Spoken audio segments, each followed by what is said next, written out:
Right, so this I'm gonna be going with this while the YouTuber strike is still on because I just felt like making this. So I might upload it, I might not, but I probably might upload it before the strike's over, might not, and if I do, it'll probably be on mine, and then I'll upload it onto YouTube after the strike stops.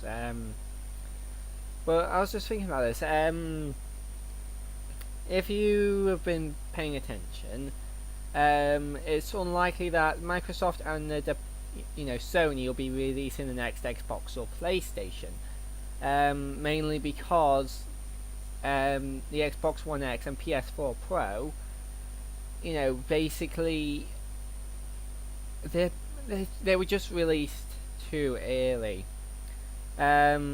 If they were to release a new affordable console, it would not really be that big of a change from the Xbox One X or the PS4 Pro to justify anybody getting it, really. Unless they made like hyper 4K, like 8K or something like that, while it was still affordable or something like that. So I was just thinking, well, could we see their exclusive games on the Nintendo Switch? Now, hear me out here.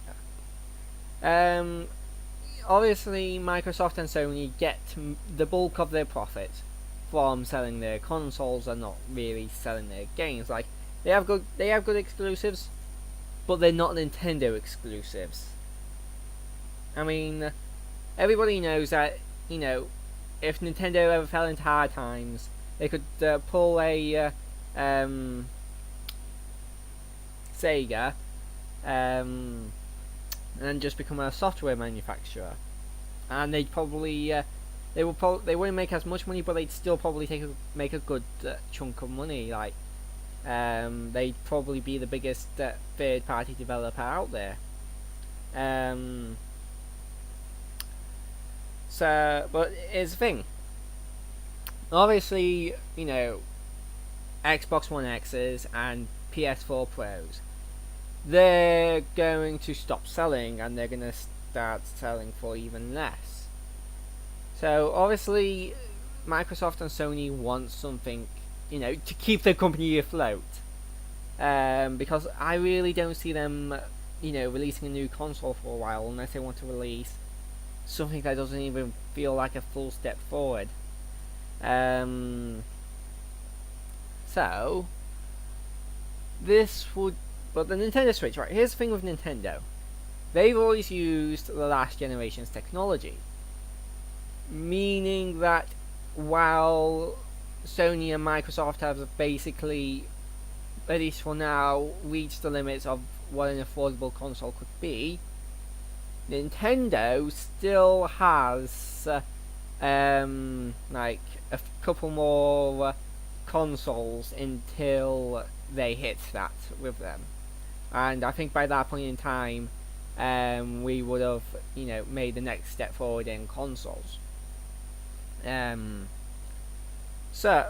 I still don't think, like, earliest I'd say 2020 we could be seeing like the next Sony or Microsoft console. So I was just thinking, well, Microsoft obviously has Rareware, which, put Banjo-Kazooie on one and Banjo-Tooie on the Nintendo eShop. Heck, even remaster it, make it look just make it look beautiful. That will sell like hot crust buns in the middle of winter in Britain. There, it will sell that fast. Let alone if they made an actual Banjo 3, and to be honest, I wouldn't mind nuts and bolts on it because I do enjoy that game. If they sold them all together, I'd just be like, yeah, why not? Get Conker's Bad Fur Day on there, uncensored, or at least have the option to have it uncensored. And actually make that Conker's Bad Fur Day sequel they teased at E3 one year, but never actually made because they're stupid. Yeah, maybe do that. Just maybe. I mean, that's probably I'd buy that. To be honest, I mean, I don't know about you, but I would, and I'm willing to bet most people would, to be honest. Anyway, um, yeah, so I can definitely see, like, if they don't release a new console for a while, that they would be starting to release stuff like Viva Pinata, Banjo Kazooie, Conquest Bad Fur Day, all the rare titles on there. It's only what, right? I'm not, right. I'm not. Despite what most people will think, I am not a Nintendo fanboy. I do actually play other consoles, like over there. I have an Xbox One, Xbox 360 there, PlayStation 2 there, along with my Wii, Switch, N64, Atari 7800 over there. I have a Mega Drive down there, but I don't know what exclusive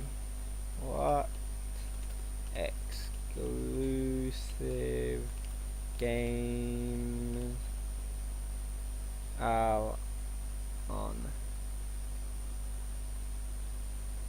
they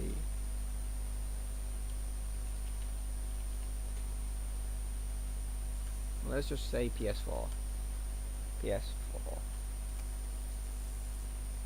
They have Until Dawn, Stranding, Last of Us Part 2. You know, they could transfer them over. I mean, I don't know if they'd sell as well as like Banjo Kazooie, but do you honestly think that there would be nobody that would buy those games on the Switch just to Jesus Christ, Until Dawn, £9,999 from Tesco's Direct? Jeez. A Fortnite where website. Hold on.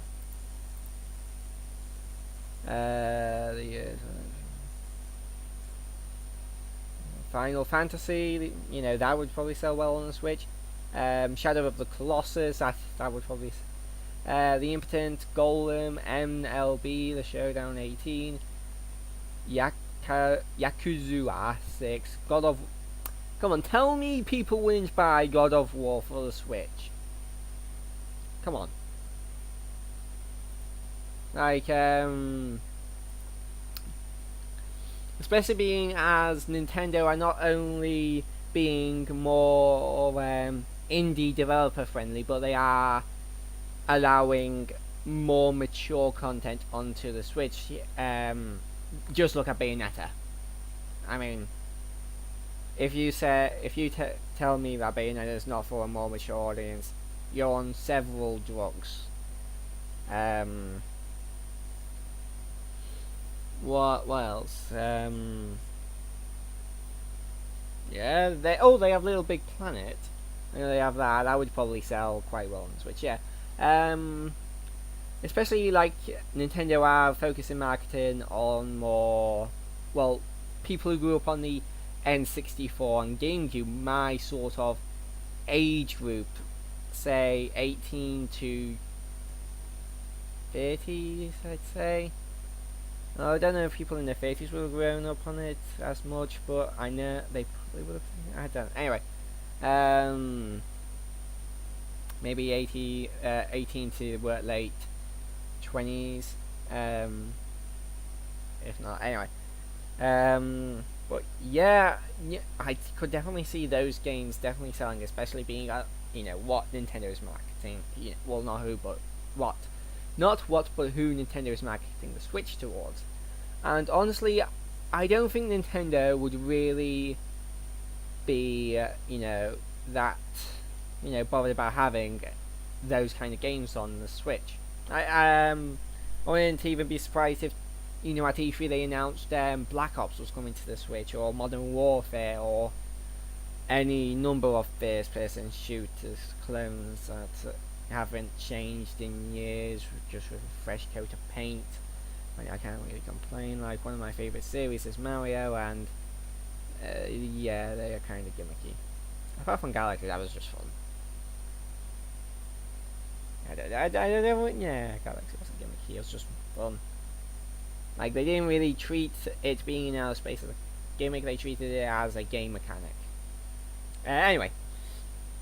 But just take this as all theoretical, like, I'm just, thinking as just like, if they don't release a new console for the next couple of years, they probably will have to resort to doing this just to stay afloat, or at least help them stay afloat, because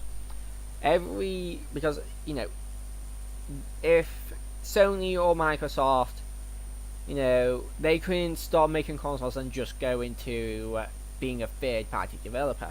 I don't know why they want to, but if they wanted to do that, they really couldn't, because they're not Nintendo. They don't have IPs that to really, just create the, like, they don't really create the reaction that Nintendo IPs do.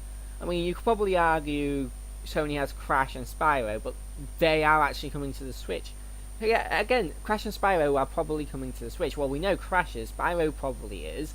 So we know that Sony's at least, testing the waters with selling games on the Switch. So I really don't think it would be, too much of a leap in logic to say like Little Big Planet would be put on there, or Viva Pinata or Banjo-Kazooie, like I said, or any of the rare titles. And to be honest, I think it would probably be the best place they could put it on, because no, that was Microsoft, but still, same. I really think it would be the best place to put them on. I mean, anyway, Microsoft is getting Minecraft Bedrock on there, and they're definitely becoming a lot more friendly. I still pretty much think Microsoft is the worst out of the three, just because of what they did to Rareware. They bought them up. They make them, instead of making a true successor to the Banjo-Kazooie franchise, they make a decent driving game where it should have just been a Lego driving game that Rareware made. Because to be honest, you could just approach Lego and just be like, hey, I want to make a Lego game, and it's like, here you go. And it's like, okay, bye. It's not hard to make a Lego game these days. Also, they retain their value like nobody's business. Like, 20 years from now, they'll still probably be worth about 50 quid. But, yeah, and after that failed, then they tease a Conker's Bad Fur Day sequel. They never make it, like I said earlier. And then they just make Rareware make shitty Kinect games. And then they later on went on to Disconnect, period. So yeah, that's why I don't really like them. But even I can just be like, okay, they are being kind of cool with crossplay with Minecraft and all that, because they could just be the biggest a-holes and just be like, okay, we're discontinuing all other versions of Minecraft, so that's Java, that's being discontinued, that's PS4, that's being discontinued, Switch wasn't out then, so Minecraft on Wii U, that's being discontinued, and now you can only buy Minecraft on the 360 or Xbox One, and they're the only ones that are getting updates. You can't buy them on the other consoles now, and if you already have them, they will not be receiving updates. They could have done that, but they didn't. And they went one step further and introduced crossplay. And if I had to put them in the list from my favorite to my least favorite, Nintendo, Microsoft, Sony. And Sony's only down there because of how stubborn they are about not allowing cross-platform. Like, I know there's a lot of people that still say, but Nintendo's very anti-consumer. Well, I've played Nintendo games for years, and it's just like, I've never really had anything that made me just be like, yeah, no, I'm not playing this anymore. Like, there's nothing.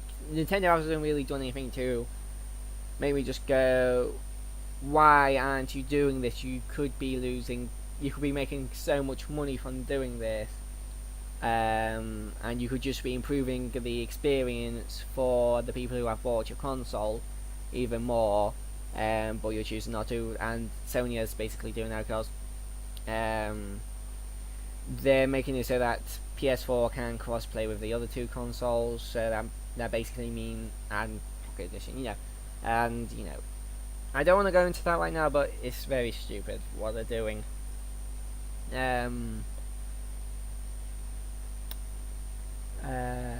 Also, before anybody says, well, Nintendo are doing something stupid by not releasing Virtual Console, they said in a recent statement, they said that they're currently not planning on it. So it doesn't mean it's never coming, they're just not working on it, because I think what they want to do right now is get the dedicated servers up right now, which I will talk about in another video, because that is sort of something that people have.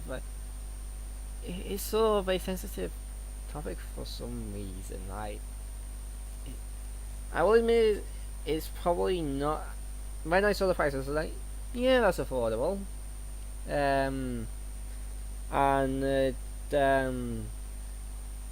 It's just like,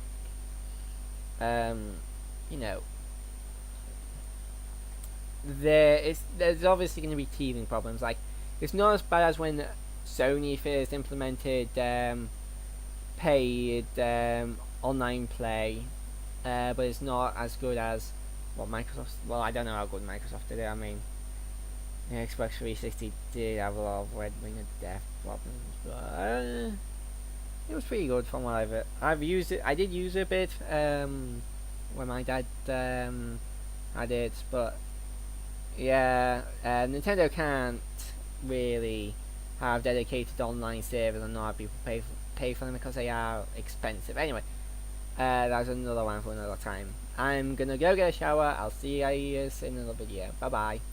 Okay, so this is some days later from the first bit of this video, and I wanted to hold off on uploading this video for two reasons. Reason one, YouTube's union strike, so I didn't upload it to YouTube. Reason two, Minds won't let me upload videos, like longer than so and it is.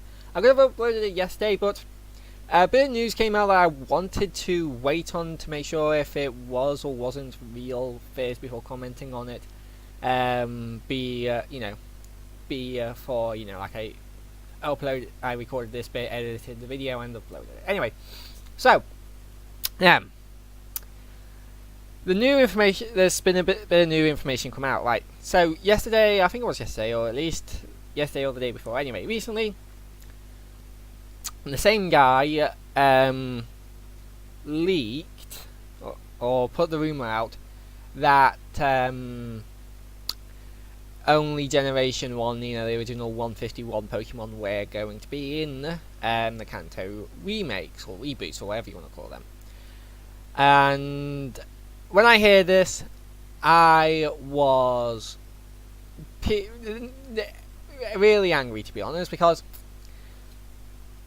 that would mean it would restrict. If you did have to start with Eevee or Pikachu, that would restrict Eevee even more, meaning you could only use Flareon,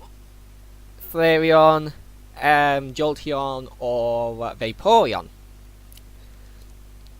And obviously, if you didn't pick Blastoise, you would use Vaporeon.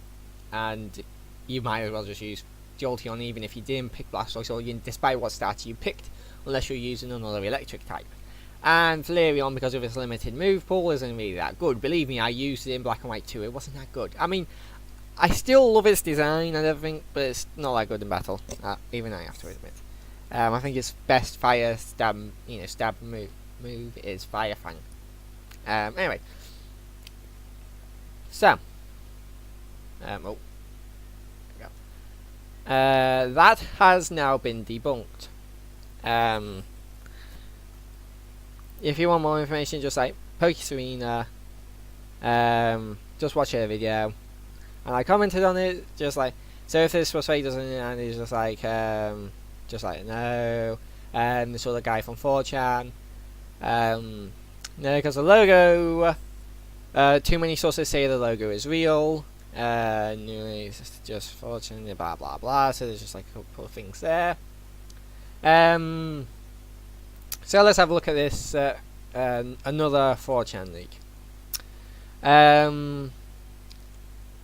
Yeah, good day everyone. So after everything that's been happening, I've decided to come forward with leaks that are indeed credible. First of all, most of the other leaks that are appearing everywhere are fake. I'm potentially risking my job, but I had plans on leaving Nintendo in a few months either way. Oh, by the way, I forgot to mention, this may or may not be real. Like I said, it's 4chan. Take everything with a massive grain of salt. Here's what I have. The games are called Let's Go Pikachu and Eevee. That's already been rumoured.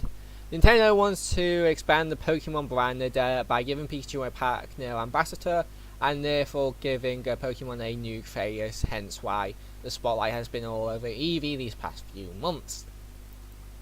Which is understandable. I don't know why they wouldn't have done it soon. I don't know, maybe they just decided to do it on a whim, or maybe it might be something to do with the games. The new games still have some things left to be done, but so far here's what I have. The game will take place in Kanto and question mark. I'm not too sure about the 100 years in the future rumour, because Red and Blue do appear in the game, but they are significantly older. So that causes me to think that this isn't 100 years in the future.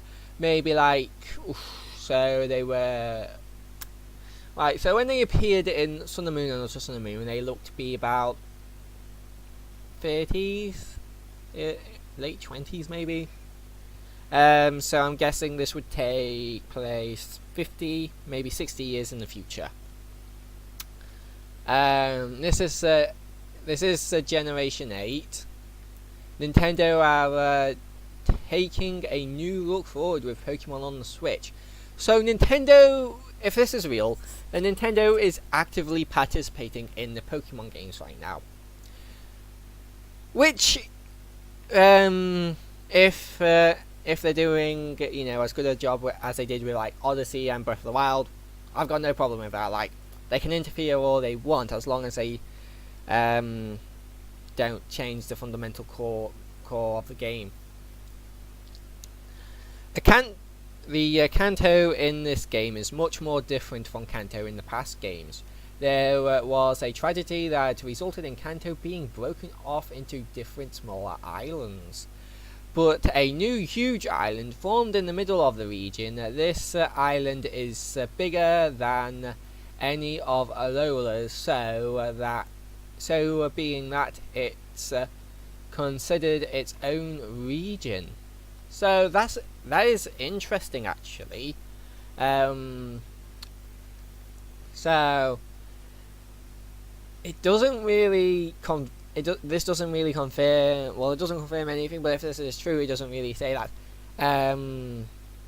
Pallet Town is underwater. But it did say that that Kanto has become a bunch of islands. And one of them alone is big enough to be recognized as an entire region. Now, if you want me to speculate on that, how that might have happened, maybe the volcano erupted. I can't remember what the name of the city, but you know where Blair's gym was. There was supposed to be a volcano there. Maybe they had a massive eruption and just created an entirely new region or something. Yeah, my cough is pretty much gone now, but it's still a bit not as bad. Anyway, but a new huge island is formed in the middle of the region. This island is bigger than any of Alola's, so big that it is considered its own region. Yes, it's true, some of the Italian leak rumours were true. Kanto is the smaller islands that surround the bigger region, which is the main metropolis. Pokemon is taking an entirely different route with these games, surpassing everyone with surprising everyone with a brand new formula they have brought forward with the Switch. There will be new Pokemon, a lot of them evolve and pre-evolutions. No word on Goruchu, but Eevee is getting a new evolution which will be in the new movie, which a lot of people have been speculating about. The battle mechanics are relatively the same, but rumours of Go's integration in the game are overstated. Pokemon are in the overworld. So, the thing they're taking from Go is that Pokemon are in the overworld, but they are not taking the fact that you have to, catch Pokemon by swiping like in Pokemon Go, which I said, yeah, no, if that happens, then this is going to make this one, it's not going to make it one, it wouldn't have made, that solely would have made it one of the worst Pokemon games, but that would have really hurt, my opinion of it. Like, yeah, no, that would not have been, I don't even like it in Pokemon Go, that's why I stopped playing it pretty much.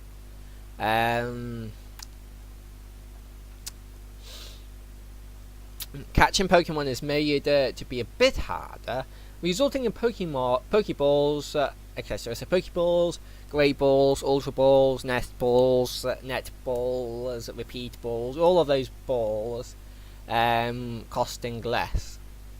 And catching Pokemon is now, you can transfer Pokemon from Go to these games, which have been rumoured. There is only one Snake Legendary. It is part poison. It is a major factor in the Kanto disaster. Right, my problem with the Snake Legendary is Zygarde, 50%. We already have a Snake Legendary, and I really don't think it would go down well having a Snake Legendary. No Snake Legendary, but the previous Snake Legendary got new forms and adding another Snake Legendary. Like, I think Pokeserena stated like trick Nintendo or whatever.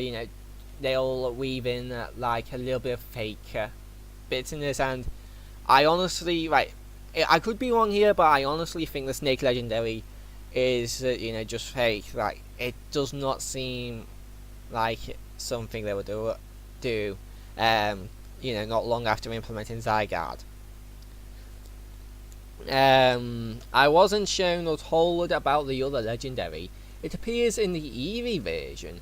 Pokemon Follow You again. Game Freak finally understood how important it was for fans to have Pokemon following us again.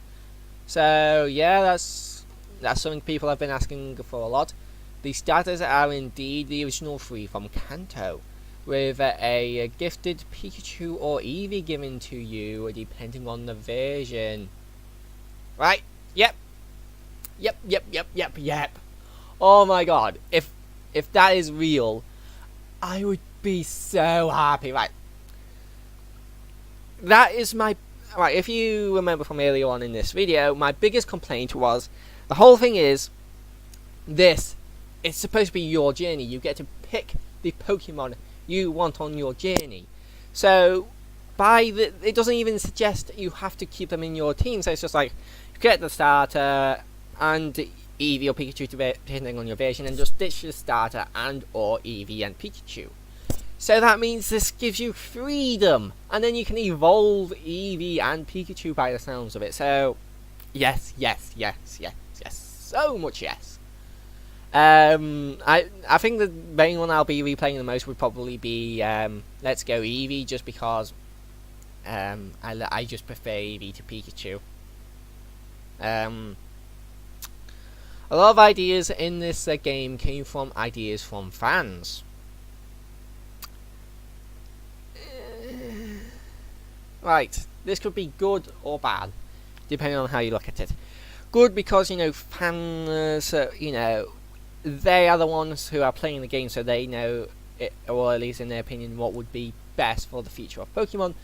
It could be bad because we'll just look at that game that was crowd-funded, that was supposed to be a spiritual successor to Mega Man Mighty Number 9, I think it was called, and that was shit apparently. Anyway, the evil team in this game are very much different from the rest.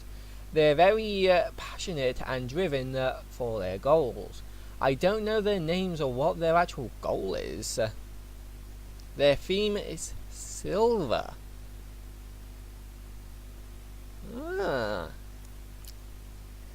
Now, a light bulb just went off in my head. The theme is silver. If you didn't know, in Gold and Silver and Heart Gold and Soul Silver, there are two characters. The character three in Gold and Silver. The character you play as, the rival character, and then in Heart Gold and Soul Silver, there's Birch's granddaughter, I think it was, or daughter, or anyway, she's related to him somehow. I can't remember how. It's been a while since I've really paid attention to that game. Well, I have replayed it recently. I didn't complete Kanto, but yeah, I might actually go back. I've been meaning to go back and finish that, but for some reason I just haven't. Anyway, so I think it's either the good guy or the bad guy is named Silver. One is named Silver, one is named Gold. I think the good guy is Gold, bad guy is Silver. Don't quote me on that. Anyway, so Silver is, well, the bad guy is the son of Giovanni. So, go away, notifications. Anyway, so what if he decided to follow in his father's footsteps? Maybe, I don't know. Create his own evil team. The only problem with that I could see is that Silver hated, well, the bad guy hated Team Rocket. Anyway, region differences are quite major in this game, going beyond black and white even. Oh, that sounds so much fun. Oh, right. My problem with black and white is mainly the bad guys, the fact that they're hypocrites, and the fact that I just really couldn't give a shit. Especially the anime. The anime was shit, in my opinion. But one of the things I really do like about it, well, apart from the legendaries, it was right. If you think Diamond, Pearl, and Platinum had too many legendaries, and you haven't seen Black and White, don't look at Black and White. You're just gonna like, why are there so many legendaries in this one generation? Like, yeah, it was just, and power creep. Anyway, enough about Black and White. Anyway, I did love how they were basically black and, well, no. What I did like is that they had big differences, but I don't think they went big enough. Like, they were the same most of the time, but there was like Black and White City, where in one version it was a city, Metropolis, in the other it was a giant tree. That I liked. I think they should have gone more in depth with that, and I think if they go more in depth with it here, then it could definitely be really good. Plus and minus were original ideas for this game, hence where the similar islands and the bigger metropolis ideas came from. There's no such thing as an ultra shiny. Aww. Oh. Okay, that is a bit of bad news, because if ultra shinies were real and they actually had an impact on the game, those are something I would definitely hunt for. Like, I hunted for a shiny Wimpod just because I liked it shiny, but if they had like some sort of ultra shiny where it had a different color palette to the normal or shiny forms, and it had like stat changes, like more stats, like plus 10 or plus 20 in every stat, or like not in every stat, but make it bigger than that, you know, just fill around with the stats a bit more, and then I would just, mind you, that would mean that hacking would be even worse than it is now. Anyway, story-wise, it is amazing from what I've heard and seen. This is one of the most emotional Pokemon games with a story that will make you tear up. Right, this cannot be more emotional than the Mystery Dungeon games. There is a deeper meaning to the evil team's goal in this game. Ooh. The music is next level entirely. Right, my favourite music, Gen 4. Gen 5 had good music. All the games had good music, but my favourite is Gen 4. The root themes in them were just spectacular. Like, I'm not a big fan of the town themes, but the root themes, like, they just put so much time in there to the music for a place that you probably don't even spend that long on. And it's just like, yeah, no, that I would just spend hours grinding there just so I could listen to the music. I was actually playing through it one time, and I got an Abra, and because of its nature, because it was special attack for less attack, I think it was, and I wanted the more speed, and it was locked into that nature. I went into the cave nearby Old Lake City and killed a bunch of Zubats to get some speed EVs. Music is next. So, a whole host of other characters make appearance in these games. They are, of course, much older now. I want to see just Cynthia. Cynthia is the best character ever. Lapras leak was an early screenshot from around last September, October. The graphics have stepped up from that. Nothing like Ultra Sun, etc. So, if this is to believe, then yes, I was just beta, and the graphics are going to be stepped up, and people were right for thinking that it could have just been, a Ultra Sun, Ultra Moon hack, because there's the graphics were basically just Ultra Sun, Ultra Moon. There is a dynamic camera. That is something we've never ever had in Pokemon, unless you can't. Could you count Pokemon channels cameras dynamic? Right, you can move it freely. There's none of my right. It's semi-dynamic. Let's just say that. Not in XD Gale Darkness, not in Colosseum. You couldn't move the camera there. It was always locked. So, a dynamic camera is really interesting. Also, bear in mind that the screenshots were from the handheld Switch. The games look even more incredible on the television. That sounds like the gyms are back. 4 from the Kanto Islands and 4 from the new region. That sounds like fun. I hope Sabrina's back. Johto still exists with a few changes here and there. You can visit there, but there are no gyms anymore. This is because Johto is taking a different route with trainers finding themselves and bonding with their... Think trials, but better. Oh, that sounds nice. The other regions are hinted at a lot, but you cannot go to them. I want to go back to Sinnoh. I want to go beat Cynthia again. And hopefully she's more powerful, and hopefully she has a Mega Togekiss with like Goddess Grace that triples the secondary chance of happening. Oh god, that would just be beastly. Anyway, enough about fantasizing about Ultimate Flinch Mega Togekiss. Everyone who feels like the new games are going to be tragedies and failures just need to be patient. I've been a Pokemon fan all my life, and these games are going to be the best. Nintendo have outdone themselves completely with these games, and it will amaze you just how epic they will be.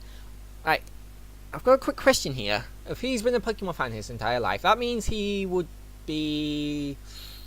I was born 1998, around the same time as Generation 1 came out.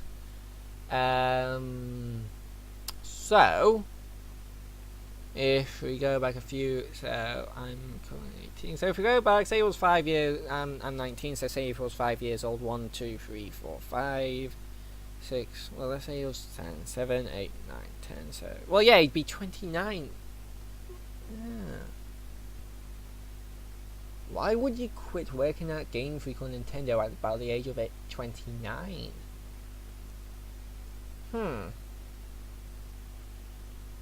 That's a bit odd. This guy's age is coming into question here. I have no idea when the announcement will be, but all I can say is get yourself a Switch. Right, yeah, the thing is, the last guy said that it was going to be soon, and something I'm going to touch on here quickly, just highlight that so I don't lose myself. Oh, Diamond Pill. I'm expecting right, so I do not think they will be announced this month. It could happen, could not, but probably not. Because I think they'd like announce it within a week. So I say if they don't announce by like the 24th or 25th, I really don't think there's gonna be announcements this month. And at that point, I think they'd be better off holding until E3. Diamond and Pearl remakes are in the works, and they are following up for games, but don't expect them anytime. 2020 at the earliest. That is all there is for those games. Diamond and Pearl, I'm happy. Yeah, just Diamond and Pearl remakes. Just yes. I want this to be so real. Oh, alright. If you didn't know already, Gen 4, my favourite generation. Like Diamond and Pearl were the best games. They were good. They were pretty good, and Platinum fixed most of my problems. So, Diamond and Pearl.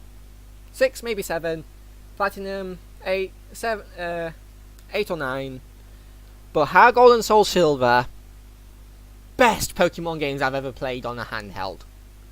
Like, no competition. Gen 1, Gen 2, Gen 3, the rest of Gen 4, Gen 5, Gen 6, Gen 7 can all suck its dick. Heart Gold and Soul Silver are the best Pokemon games of all time. So let's see if Gen 8 will make it suck their dick. Anyway. Thanks for taking the time out to listen.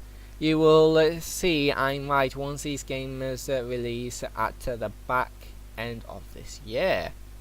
Right, so that does make sense. October, December time, and if it does come out well then I'm going to get people to buy me it for my birthday, because October, I'm an October baby. I was born in October, so yeah, I'll see if I can get someone to get me them for my birthday. Yeah, even if it means I have to wait, because usually they'll come out early December, like within the first week or so. But I have seen them come out late October. So I would happily accept a late birthday present if it's Pokemon games. But yeah, my updated opinion on this. I'm still not 100% on the logos. Like, I'm not saying they're not real. I'm just saying they just don't seem as flashy or as nice as the other logos. Like, it just seems a bit boring and basic in my opinion. And also and you know, like I said earlier, we were right to be skeptical of the Lapras screenshot, because even in this post he admitted that it was just basically Ultra Sun and Ultra Moon graphics. But if this is real, then the Nintendo Switch is going to sell. I'm not going to reference Jake Paul, but it's going to sell like hot cross buns in the middle of winter, in the middle of London, while they're on sale. Like, there is nothing that could stop the Switch if, you know, these Kanto reboots came out, they were good, and then they made Gen 4 remakes. Like, right, the main audience for Pokemon right now are people that grew up on Diamond, Pearl, and Platinum Generation 4, and Heart Gold and Soul Silver. And the people that they are currently trying to get back are the people who left it and they were around during Generation 1. So, it would actually make a lot of sense, because this way they're getting back older fans, and then, you know, they're going to, you know, treat the fans who have stuck around since Generation 4 to, you know, a remake of the best games, or well, not the best games of all times. That would be a remake of Heart Gold and Soul Silver, and we don't really need. Yeah, my one complaint about this is we don't really need another Kanto remake. Like a reboot, yeah, I'm more happy that it's a reboot rather than just a straight up remake. But we have been back to Kanto quite a few times, so they're gonna have to change it up a good bit for it to feel like a new experience and not just repeating the same old region. Like, I don't want to just be like, well, I'm not going to buy this game because the only reason why I would buy it is because it looks better, and I could basically get the same experience by replaying, by playing Fire Red or Leaf Green, which I could get quite considerably cheaper, or by playing Heart Gold and Soul Silver, which I already have Heart Gold, so I could just replay that, or just go for it, to go back through Kanto, and I would have more updated Pokemon. So it's just like, yeah, that's that. Anyway, I hope you enjoyed this video, and I'll see you guys. And the usual videos will continue on tomorrow. I just forgot to upload a video yesterday. Anyway, I'll see you guys tomorrow. Bye bye.